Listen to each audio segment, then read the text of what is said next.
আসসালামু আলাইকুম। আজকে একটা নিশান গাড়ি কাজ করতেছি আমরা। তো এটা সমস্যা ছিল, পিছনের চাকা খাইত। তো আমরা খোলার পরে দেখতেছি এটা বান্দের যে বুশ আছে দুইটা বুশই ছিঁড়া।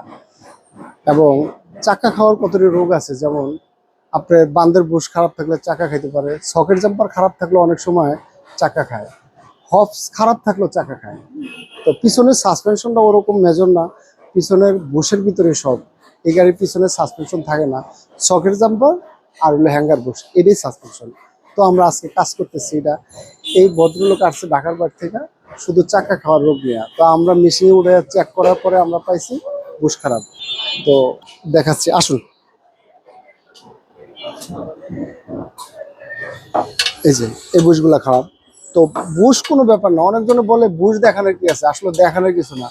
যেখানে রোগ বাইজা জায়গা তখন ছোট রোগই অনেক বড় আকারে ধারণ করে। যেমন গাড়িগুলায় আপনি বড় বড় জিনিসগুলায় আপনি গাড়িতে ভোগাইব না, গাড়িতে ভোগাইব ছোট কিছু জিনিসে। আপনি দেখবেন ছোট একটা রোগের কারণে আপনার অনেক ট্রাভেল করতেছে, অনেক দিকে দৌড়াইতেছেন, হচ্ছে না।